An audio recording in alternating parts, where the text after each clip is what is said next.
Good afternoon students. पिछली video मैंने आपको किसी मैटर की स्टेट परिवर्तन, अवस्था परिवर्तन में मैंने आपको तापमान एक बहुत बड़ा कारण बताया था और इसके साथ ही साथ मैंने आपको एक कारण और बताया था जिसे दाब परिवर्तन, प्रेशर चेंज करने से भी हम किसी पदार्थ की अवस्था में परिवर्तन कर सकते हैं। तो दो कारक होते हैं जिससे किसी पदार्थ की अवस्था में परिवर्तन हो सकता है। तो पहला कारक है तापमान में वृद्धि, टेम्परेचर चेंज। दूसरा होता है दाब में परिवर्तन, प्रेशर में चेंज करना, तो जिससे कि हम उसकी अवस्था में परिवर्तन कर देते हैं। तो देखिए दाब परिवर्तन का प्रभाव। तो किसी दाब परिवर्तन माने प्रेशर चेंज करने से, तो जैसे आपने किसी बर्तन में आपने कोई गैस रखी हुई है, तो उसमें आपने पिस्टन लगाया ऊपर से, पिस्टन लगाया तो उसका टेम्परेचर बढ़ाया पिस्टन से, तो उसका प्रेशर बढ़ाया। तो प्रेशर बढ़ाने से क्या हुआ, जो जो जो गैस है वो एक पदार्थ है और उसके कण क्या होंगे और पास पास आ जाएंगे, क्योंकि पदार्थ जो होता है कणों से मिलकर बना होता है, तो उसके पदार्थ जो है बहुत पास आ जाएंगे। जब प्रेशर बढ़ता है, दाब बढ़ता है, तो टेम्परेचर खुद ब खुद कम हो जाता है और जिससे कि क्या होता है, कोई भी गैस जो होता है वो द्रव में बदल जाती है। कोई भी गैस जो होती है द्रव में बदल जाती है। ठीक है, तो इसको हम ऐसे लिखेंगे, किसी गैस को स्पिंडित करना मतलब होता है दबाना। स्पिंडित करना का मतलब होता है दबाना या फिर दाब बढ़ाना, प्रेशर को बढ़ाना। किसी गैस को अगर हम स्पिंडित करने कर एक दाब बढ़ाने, उसके कणों की दूरी क्या होती है, जब किसी चीज को हम दबाएंगे तो उसके जो, क्योंकि गैस जो होती है उसमें सबसे ज्यादा गैस का गुण होता है कि वो सबसे ज्यादा मात्रा में स्पिंडित होती है, प्रेशर बहुत ज्यादा लगा होता है उसमें, तो उसके कणों की दूरी कम हो जाती है, तो पदार्थ की अवस्था परिवर्तन हो जाती है। ठीक है, पदार्थ की अवस्था परिवर्तन होती है, स्टेट चेंज हो जाती है। जैसे अगर गैस है तो उसमें हम प्रेशर बढ़ा देंगे, तो टेम्परेचर कम करने से तो गैस क्या हो जाएगी, द्रव में बदल जाएगी, लिक्विड में बदल जाएगी। ठीक है, तो आपने बच्चों ठोस कार्बन डाइऑक्साइड के बारे में सुना होगा। तो ठोस कार्बन डाइऑक्साइड क्या होती है? कार्बन डाइऑक्साइड, ठोस CO2 या फिर कार्बन डाइऑक्साइड को उच्च दाब पर संग्रहित किया, इकट्ठा किया जाता है। इसको उच्च दाब पर ठोस कार्बन डाइऑक्साइड को संग्रहित किया जाता है। उच्च दाब पर, इसको उच्च दाब माने ज्यादा दाब पर इसको संग्रहित किया जाता है। इसको बोलते हैं ठोस कार्बन डाइऑक्साइड।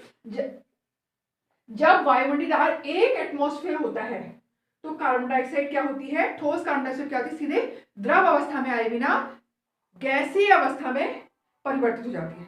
ठीक है, जब उच्च दाब पर इसको संग्रहित किया जाता है, जब वायुमंडलीय दाब 1 एटमॉस्फेरिक प्रेशर होता है तो गैसीय किस में परिवर्तित हो जाती है, सीधे गैस अवस्था में परिवर्तित हो जाती है, और इसीलिए इसको बोलते हैं शुष्क बर्फ। ये बहुत इंपॉर्टेंट है बेटा, इसको आप एग्जाम के पर्पज से लर्न करना कि ठोस शुष्क बर्फ क्या होती है, ये एग्जाम में बहुत पूछा जाता है। तो शुष्क बर्फ क्या होती है, यही होती है शुष्क बर्फ। जो ठोस कार्बन डाइऑक्साइड होती है इसको शुष्क बर्फ बोलते हैं। ठीक है, और जो दाब होता है, दाब का SI मात्रक होता है पास्कल। ठीक है, दाब का SI मात्रक क्या होता है, पास्कल। अब अगला टॉपिक हम पढ़ेंगे वाष्पीकरण। वाष्पीकरण क्या होता है? तो बच्चों इससे पहले हमने बॉइलिंग पॉइंट वाला पार्ट पढ़ा था, क्वथनांक पढ़ा था। क्वथनांक होता है बॉइलिंग पॉइंट, जिसमें कोई द्रव उसका तापमान में इतनी वृद्धि कर दी जाए कि वह उबलने लगे। इस उबलने की इस अवस्था को बोलते हैं क्वथनांक, और ये 100 डिग्री टेम्परेचर होता है, 100 डिग्री सेंटीग्रेड टेम्परेचर होता है और सेंटीग्रेड में, और 373 होता है केल्विन टेम्परेचर में। ठीक है, तो वाष्पीकरण क्या होता है? वाष्पीकरण में क्या होता है, जो कोई भी द्रव है तो लगातार क्या होता है, उसमें लगातार उसकी सतह से वाष्पीकरण होता रहता है।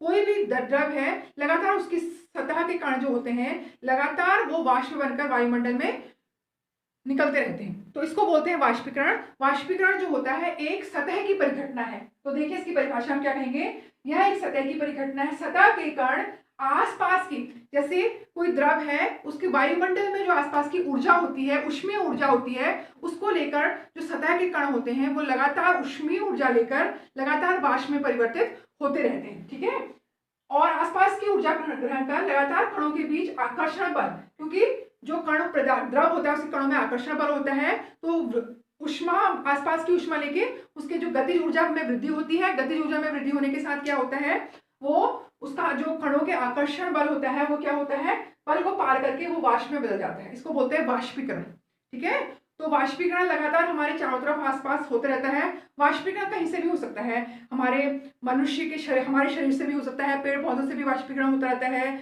और आसपास में कहीं से भी वाष्पीकरण, लगातार वाष्पीकरण की क्रिया लगातार हमारे वायुमंडल में चारों तरफ होती रहती है। तो वाष्पीकरण को प्रभावित करने वाले कुछ कारक हैं जिससे कि वाष्पीकरण की गति धीमी या तेज हो जाती है। तो कुछ कारक के बारे में हम आज पढ़ेंगे। सबसे पहला कारक है सतह का क्षेत्रफल। तो वाष्पीकरण जो होता है, जैसे वाष्पीकरण सतह के क्षेत्रफल जो होता है वो बहुत ज्यादा प्रभावित करता है। जैसे तुमने कपड़े सुखाए हैं, तुमने धूप बाहर कपड़े सुखाए हैं, अगर कपड़ों को तुम ऐसे पूरा बिना फैलाए हुए सुखाओगे तो वो जल्दी सूख जाएंगे, और कपड़ों को तुम ऐसा ही इकट्ठा करके डाल दोगे तो वो देर में सूखेंगे। तो सतह सतह मतलब फैली हुई चीज जो होती है उसमें वाष्पीकरण जल्दी होता है, और जो इकट्ठी चीज होती है उसमें, समझ लो तुमने फर्श में पानी डाल दिया या फिर तुमने फैले बर्तन में पानी डाल दिया, और एक पानी तुमने ग्लास में रखा है, तो तुमने धूप में पानी रखा, तुम देखोगे थोड़ी देर बाद वो फर्श पर पड़ा हुआ पानी सूख जाएगा, लेकिन किसी बर्तन में रखा हुआ पानी नहीं सूखेगा। तो क्या हुआ, फर्श में रखा हुआ पानी क्या हुआ, वाष्पीकृत हो गया। तो सतह जो जगह, ज्यादा जगह में जो पानी फैला हुआ है उसमें वाष्पीकरण ज्यादा होता है। तो वाष्पीकरण की दर किस पे प्रभावित करती है, सतह का क्षेत्रफल। क्षेत्रफल ज्यादा होगा तो वाष्पीकरण की मात्रा भी ज्यादा होगी, क्षेत्रफल कम होगा तो वाष्पीकरण भी कम होगा। तो दूसरा कारण है तापमान में वृद्धि। तापमान बढ़ने पर भी वाष्पीकरण की दर जो होती है बढ़ जाती है। जैसे अगर तुमने बाहर तेज धूप है तो तुम्हारे कपड़े जल्दी सूख जाएंगे अपेक्षाकृत जिस दिन बादल लगे होते हैं। इसका मतलब ये हुआ जिस दिन तापमान में वृद्धि, तापमान अधिक है तो वाष्पीकरण की दर भी अधिक होगी। तीसरा कारण है आर्द्रता में कमी। बच्चों आर्द्रता क्या होती है, सबसे पहले मैं आपको ये बताती हूँ। आर्द्रता होती है कि वायुमंडल में विद्यमान जल वाष्प के कण को आर्द्रता बोलते हैं। वर्ष तो हर पर्यावरण में लगातार हमारे जल वाष्प की मात्रा होती है, ठीक है। तो जल वाष्प की मात्रा अधिक या कम होना भी वाष्पीकरण को प्रभावित करता है। जैसे बरसात के मौसम में क्या होता है, हमारी हवा में नमी ज्यादा होती है। नमी का मतलब क्या होता है, आर्द्रता अधिक होती है, जिसके कारण क्या होता है, कपड़े हमारे देर में सूखते हैं, और कपड़े देर में सूखने का मतलब ये हुआ कि वाष्पीकरण की दर कम हो रही है, ठीक है। अगर हमारी हवा में नमी कम है तो वाष्पीकरण की दर क्या होगी, अधिक होगी। अब अगर आर्द्रता ज्यादा है तो वाष्पीकरण की दर कम होगी, ठीक है। तीसरा है वायु की गति। तो चौथा हमारा अगला कारक है जो कि वाष्पीकरण को प्रभावित करता है, वायु की गति। अगर वायु तेज चल रही है तो वाष्पीकरण की दर भी अधिक होती है। अगर वायु कम चल रही है तो वाष्पीकरण की दर भी कम होती है। इसका कहने का मतलब ये है कि अगर तेज हवा चल रही है तो आपके कपड़े जल्दी सूखेंगे अपेक्षाकृत कम हवा के। तो बच्चों ये बहुत इंपॉर्टेंट है, ये भी वाष्पीकरण को प्रभावित करने वाला कारक आपको समझ में आ गया होगा, ठीक है। अगला है हमारा वाष्पीकरण के कारण शीतलता। तो आपको अगला टॉपिक मैं आपको बताने जा रही हूँ कि वाष्पीकरण के कारण शीतलता कैसे होती है, हमें ठंडक कैसे महसूस होती है। तो आपने इसके लिए तुम्हें गुप्त ऊष्मा के बारे में जानना जरूरी होता है। गुप्त ऊष्मा क्या होती है, गुप्त माने छिपा हुआ, ठीक है।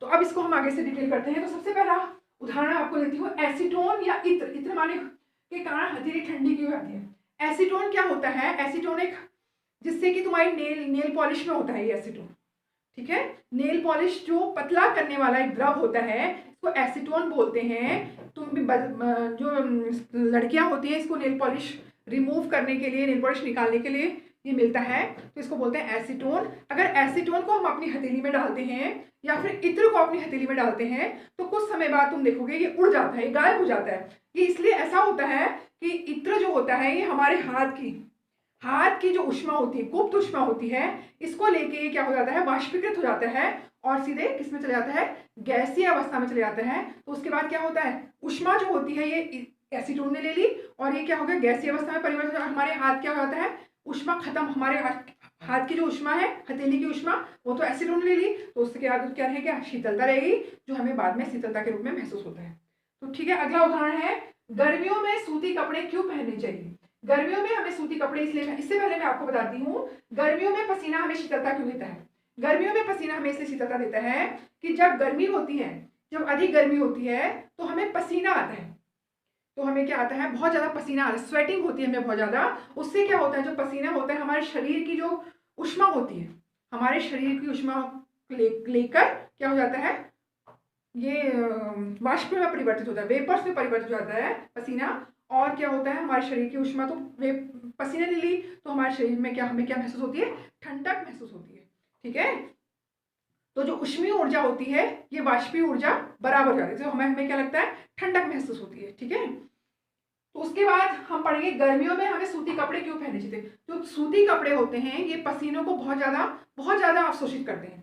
ठीक है, तो जब हमें पसीना आता है, तो हमें पसीना आ रहा है, और पसीना क्या होता है, सूती कपड़े बहुत ज़्यादा अवशोषित कर लेते हैं, और जो ये पसीना जो हमारे शरीर की, जो पसीना होता है हमारे शरीर की ऊष्मा लेके तुरंत लगातार भाप बन के उड़ता रहता है, और हमें शीतलता महसूस होती है। इसलिए हम गर्मियों में क्या क्या पहनते हैं, सूती कपड़े पहनते हैं, और सूती कपड़े जल्दी पसीना भी सोख लेते हैं और जल्दी सूख भी जाते हैं, तो इसलिए हमें क्या महसूस होती है, ठंडक महसूस होती है। तो चौथा पॉइंट है, गर्मियों में घड़े का पानी ठंडा क्यों रहता है। तो बच्चों, आपने देखा होगा कि गर्मियों में हम लोग घरों में पानी किस में रखते हैं, घड़ों में रखते हैं, मिट्टी के घड़ों में रखते हैं, जिससे कि क्या होता है, उसमें पानी ठंडा और स्वादिष्ट रहता है। तो पानी, घड़ा क्या होता है, मिट्टी का बना होता है, तो मिट्टी में क्या होते हैं, छोटे छोटे कण होते हैं, छिद्र हो, जो कण, मिट्टी का जो घड़ा होता है उसमें क्या होता है, छोटे छोटे छिद्र होते हैं, छोटे छोटे छिद्र होते हैं। तो पानी क्या होता है, लगातार घड़े का पानी रिस कर क्या होता है, घड़े के बाहर रिश्ता छिद्रों के द्वारा बाहर आता रहता है, जो वायुमंडलीय ऊष्मा, वायुमंडल से गर्मी लेकर, अपने चारों तरफ की वायुमंडल से ऊष्मा लेकर लगातार वाष्प बन के परिवर्तित होता रहता है। तो उससे उससे क्या होता है, वायुमंडलीय ऊष्मा, तो वो तो इसके कारण जो घड़े का पानी होता है वो ठंडा रहता है, और गर्मियों में हम उसको बड़े आनंद के साथ पीते हैं। तो बच्चों, आई होप आपको ये चैप्टर अच्छे से समझ में आ गया होगा। तो आपको अगर इस चैप्टर में समझने में कोई परेशानी है, या कोई परेशानी महसूस हो रही है, कोई टॉपिक समझ में नहीं आ रहा है, तो आप कमेंट बॉक्स में कमेंट करके बता सकते हैं। थैंक यू बच्चों।